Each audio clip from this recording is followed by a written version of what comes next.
तो जैसा कि हमने लास्ट एपिसोड के अंदर देखा था, जो वोलिंग होती है वो मिंग से बोलती है कि मैंने ये जो आर्टिफैक्ट है वो यहाँ पर स्पेशल इसीलिए बनाया है, अगर नाइन नीदर वर्ल्ड के अंदर जाने के बाद में तुम वहाँ की जो इविल पावर है उसके कंट्रोल में आ जाती हो तो उसके बाद में ये पूरे के पूरे नाइन नीदर वर्ल्ड को डिस्ट्रॉय कर देगा।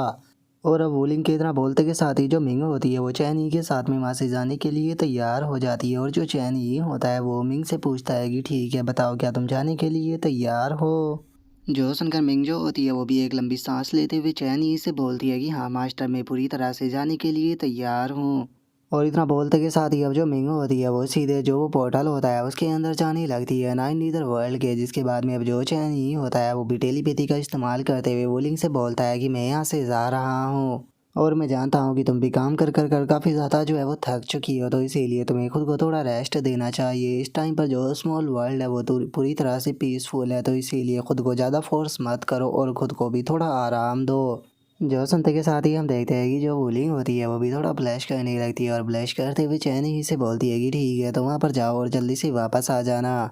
और अब वूलिंग के इतना बोलते के साथ ही हमारा व्यू जो होता है वो मिंग के ऊपर आ जाता है, जो कि नाइन नीदर वर्ल्ड के अंदर गिर रही होती है। जिसके बाद में अब हम देखते हैं कि वो सक्सेसफुली अपने पंखों की मदद से वो ज़मीन पर उतर जाती है और ज़मीन पर उतरने के बाद में नाइन नीदर वर्ल्ड को देखने के बाद में हैरान होते हुए बोलती है कि ओ अच्छा, तो ये नाइन नीदर वर्ल्ड है। लेकिन जैसा कि सिस्टर वोलिंग ने बताया था कि इस जगह को जो इविल स्पिरिट थी उन्हें सप्रेस करने के लिए यूज किया जाता था, लेकिन इस जगह को देखकर तो ऐसा लग रहा है कि जैसे कि बताई गई जगह से ये बहुत ज़्यादा अलग हो। मैंने तो इमेजिन भी नहीं किया था कि ये जगह ऐसी होगी, क्योंकि ये तो बहुत खूबसूरत है। अगर बात की जाए मेरी बॉडी के अंदर की स्पिरिचुअल पावर की, तो जो स्पिरिचुअल पावर है उसके अंदर यहाँ पर कोई भी मुझे जो इफेक्ट है वो देखने के लिए तो नहीं मिल रहा। लेकिन अगर मेरी ब्लैक फ्लेम की बात की जाए तो जो ब्लैक फ्लेम है वो यहाँ पर आने के बाद में रिएक्ट कर रही है। ऐसा लगता है कि ये वही लो है जिसके बारे में सिस्टर वोलिंग ने बताया था। और इतना बोलते के साथ ही वो आसमान में बने हुए एक गेट को देखने लगती है और उस गेट को देखते हुए बोलती है कि लगता है कि वही जगह डोर है, लेकिन वो मेरे बिल्कुल आउट ऑफ कंट्रोल है। लेकिन अभी के लिए सबसे ज़्यादा इम्पोर्टेंट टास्क तो ये है कि मुझे जल्दी से जो मास्टर है उन्हें ढूंढना होगा और उन्हें ज्वाइन करना होगा, क्योंकि मास्टर जो है वो मुझसे अलग किसी दूसरी जगह पर टेलीपोर्ट हुए है। और उसके इतना बोलते के साथ ही हमें पीछे से किसी की आवाज़ आती है, जो कि जो मिंग होती है उससे बोलती है कि अरे मैंने नहीं सोचा था कि हम लोग जो है वो दोबारा कभी इस पैलेस पर भी मिलेंगे। जो सुनते के साथ ही मिंग भी पीछे की तरफ देखने लगती है। जिसके बाद में हम देखते हैं कि दोबारा से उस लड़की की आवाज़ आती है, जो कि वहाँ पर आते हुए बोलती है कि मुझे लगा था कि मैं हमेशा के लिए यहाँ पर अकेली ही रहने वाली हूँ, मैंने नहीं सोचा था कि यहाँ पर कोई नया पर्सन भी आएगा, तो चलो आज से तुम यहाँ पर मेरे साथ में रहोगी मेरी लिटिल सिस्टर बनकर। और उस लड़की की आवाज़ को सुनकर हम देखते हैं कि मिंग को बहुत ही ज़्यादा गुस्सा आ जाता है और वो गुस्से में बोलती है कि ये आवाज़, इस आवाज़ को मैं पहचानती हूँ, मैं जानती हूँ कि तुम कौन हो। और मिंग के इतना बोलते के साथ ही हम देखते हैं कि एक अजीब सा रोबोट जैसी चीज़ वहाँ पर आ जाती है और जो मिंग होती है वो गुस्से में अपने ओरा को रिलीज करते हुए बोलती है कि मैं जानती हूँ कि तुम इविल गॉड काइने हो। जो दे सुनते के साथ ही जो वो रोबोट होती है वो भी हैरान हो जाती है और बोलती है कि तुम तो नाइन नीदर वर्ल्ड गर्ल हो। और उसके इतना बोलते के साथ ही जो मिंग होती है वो अपनी ब्लैक फ्लेम को उसके चारों तरफ फैलाते हुए उसे बोलती है कि इविल कोड काइने, यहाँ पर चुपचाप मेरे सवालों का जवाब दो, आके तुम कहना क्या चाहती हो जो कि तुमने इस तरह के बच्चे के रूप को ले रखा है। जो सुनते के साथ ही वो इविल कोड काइने जो होती है वो चिल्लाते हुए मिंग से बोलती है कि आखिर ये सवाल तुम मुझसे क्यों पूछ रही हो, वो तुम ही तो थी जिसने कि फोर्सफुली मुझे इस जगह पर फेंक दिया था, जिस कारण मेरा जो अपीयरेंस है वो ऐसा हो चुका है। जो सुनते के साथ ही जो मिंग होती है वो भी काफ़ी ज़्यादा हैरान हो जाती है और अपने मन में सोचती है कि वो ऐसा लगता है कि अगर कोई अदर लिविंग बीइंग यहाँ पर आता है तो उसके ऊपर लो का इफेक्ट होता है, तो कहीं ऐसा तो नहीं कि जो मास्टर है वो भी इस लो के इफेक्ट से इफेक्ट हुए हो। और मिंग के इतना सोचते के साथ ही जो इविल गॉड का आईने होती है वो चिल्लाते हुए बोलती है कि तुम बास्टर्ड गर्ल, कहीं कि तुमने यहाँ पर मेरे जो पुनर्जीवित होने का प्लान था उसे बर्बाद कर दिया, यहाँ तक कि मेरी कल्टीवेशन को भी डिस्ट्रॉय कर कर मुझे इस जगह पर फेंक दिया। जरा देखो तो आज मेरी क्या हालत है, मैं तुम्हारे साथ में मरते दम तक फाइट करना चाहती हूँ। और उसके इतना बोलते के साथ ही जो मिंग होती है उसे एनर्जी की फ्लैक्चुएशन महसूस होती है, जिसे महसूस कर कर वो बोलती है कि मुझे उस तरफ से वीक एनर्जी की फ्लैक्चुएशन महसूस हुई, लगता है कि मास्टर जो है वो उसी तरफ है, मुझे जल्दी से वहाँ पर जाना चाहिए। और इतना बोलकर मिंग उस तरफ के लिए निकल जाती है। और जैसे ही मिंग एक जगह पर पहुंचती है तो उसे वहाँ पर काफ़ी सारे मरे हुए मॉन्स्टर दिखाई देते हैं, जिन्हें देखने के बाद में मिंग वहाँ से भागते हुए मास्टर मास्टर चिल्लाकर जाने लगती है। और हम देखते हैं कि वहाँ पर एक बच्चा भी खड़ा होता है, जिसे देखते के साथ ही मिंग जो होती है वो भी उसके पास में रुक जाती है। जिसके बाद में अब मिंग जो होती है वो उस लड़के से बोलती है कि लिटिल ब्रदर, क्या तुम मुझे बता सकते हो कि तुमने यहाँ पर किसी बड़े से भाई को देखा है जो कि काफ़ी ज़्यादा लंबा है और उसी के साथ में वो बहुत ही ज़्यादा स्मार्ट भी है, उसने वाइट कलर के कपड़े पहने हुए हैं और उसके जो बालों का कलर है वो भी बिल्कुल ब्लैक है। जो सुनते के साथ ही वो लड़का उससे बोलता है कि क्या वो तुम्हारा बड़ा भाई है। जो सुनने के बाद में मिंग उससे बोलती है कि हाँ वो मेरा बड़ा भाई तो है ही, लेकिन उसी के साथ में वो मेरी मास्टर भी है। जो सुनते के साथ ही वो बच्चा जो होता है वो उसकी तरफ देखते हुए बोलता है कि मिंग क्या मेरा पेरेंट्स जो है वो इतना ज़्यादा बदल चुका है कि तुम मुझे पहचान भी नहीं पा रही हो। और अब हमें पता लगता है कि ये बच्चा कोई और नहीं बल्कि चैन ही होता है। और अब चैनी को ऐसे बच्चे वाले पेरेंट्स में देखने के बाद में तो जो मिंग होती है वो भी बहुत ज़्यादा हैरान हो जाती है। और अब वो अपने सर को हिलाते हुए बोलती है कि नहीं नहीं ऐसा नहीं हो सकता, जो मास्टर है वो बहुत ज़्यादा पावरफुल है, आखिर वे इस तरह से एक बच्चे के अंदर कैसे बदल सकते हैं। जो सुनकर चैनी जो होता है वो मिंग को मारते हुए उससे बोलता है कि ये मैं ही हूँ बेवकूफ़ लड़की कहीं की, बस मेरा जो अपेरेंस है वो थोड़ा चेंज हो चुका है। और उसके इतना बोलते के साथ ही वो हमारा व्यू जो होता है वो इटर्नल डीमन सेक्ट का जो हेड क्वार्टर होता है टियानो पवेलियन उसके अंदर आ जाता है।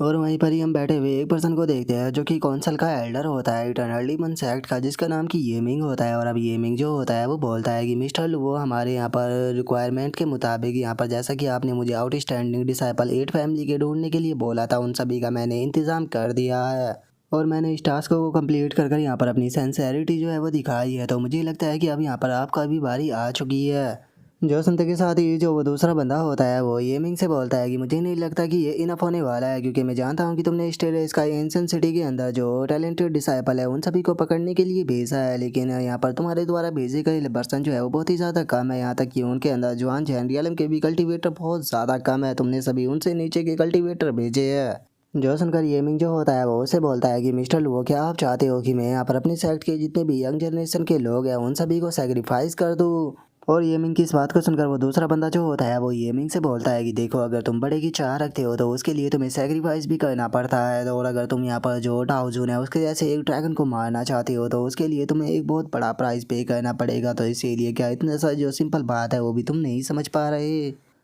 और तुम्हें नहीं बोलना चाहिए कि जो स्टेरे स्काई एंथन सिटी है उसका जो ओरिजिन सोर्स है वो बहुत हद तक डैमेज हो चुका है, तो इसीलिए उसके लिए जितना भी सेक्रीफाइस किया गया है वो सभी इसके लायक है। और मैं तुम्हें याद दिला देना चाहता हूँ कि यहाँ पर तुम्हारी फाइटिंग पावर जो है वो तुम्हारी सिस्टर के मुकाबले बहुत ही ज़्यादा कम है। बिना हमारी सपोर्ट के आज नहीं तो कल यहाँ पर तुम्हारी पूरी की पूरी फैमिली जो है वो डाउज उनके हाथों से ख़त्म हो जाएगी। क्योंकि जिस दिन डाउजन को इस बात का पता लग गया कि यहाँ पर जो तुम्हारे अथॉराइट्स के एल्डर थे उन सभी ने मिलकर ही यहाँ पर जानबूझकर जो डाउजन और जो पुरानी सेक्ट मास्टर थे उसके रिलेशन को ख़त्म करवाया था, तो मुझे नहीं लगता कि यहाँ पर डाउजन जो है वो तुम में से भी किसी को भी जिंदा छोड़ेगा। मुझे नहीं लगता कि यहाँ पर तुम लोगों का जो प्रेजेंट है वो भी इस टाइम सेफ है और तुम फ्यूचर के बारे में सोच रहे हो। और अब हमें इस पर्सन के बारे में बताया जाता है कि यह हाईएस्ट डिसीजन मेकिंग लेवल का एक 4 ग्रेड सेज होता है जिसका नाम कि लुओ हाओ होता है। और अब उसकी बातों को सुनने के बाद में हम देखते हैं कि जो येमिंग होता है उसे उसके ऊपर बहुत ज़्यादा गुस्सा आने लगता है, लेकिन अगले ही पल वो खुद को शांत कर लेता है। और खुद को शांत करते हुए उसे बोलता है कि ठीक है, मैं यहाँ पर लोगों को बढ़ाने में यहाँ पर तुम्हारा साथ दूंगा और कोऑपरेट भी कराऊंगा, लेकिन यहाँ पर उसके लिए मेरी एक शर्त है। तुम्हें यहाँ पर मेरी 2 पर्सनों में से एक से बात करानी होगी। मैं इन दोनों में से किसी एक को देखना चाहता हूँ, या तो तुम्हें मुझे जो येयू है उसे दिखाना होगा या फिर तुम्हें मुझे गॉड ऑफ ऑल फादर जो है उसे दिखाना होगा। अगर तुम इन दोनों में से यहाँ पर किसी से भी मेरी अभी की अभी बात नहीं कराओगे तो हमारा जो कॉन्ट्रैक्ट है वो यहीं के यहीं पर ही ख़त्म होता है। जो सुनते के साथ ही जो लुआ होता है वो उसे बोलता है कि अगर येयू की बात की जाए तो मुझे लगता है कि येयू की मौत के लिए अभी तुम्हें कुछ दिनों और जो है वो इंतज़ार करना पड़ेगा। लेकिन अगर बात की जाए गॉड ऑफ ऑल फादर की, सच बताओ तो जो गॉड ऑफ ऑल फादर है वो पर्सनली तुमसे बात करना चाहते हैं नेक्स्ट प्लान के लिए। उन्होंने मुझसे बोला था कि वे तुम्हें देखना चाहते हैं, तो इसीलिए मैं अभी तुम्हारी बात करा देता हूँ। और इतना बोलते के साथ ही जो लुओ हाओ होता है वो अपने पास से एक मिरर को निकाल लेता है।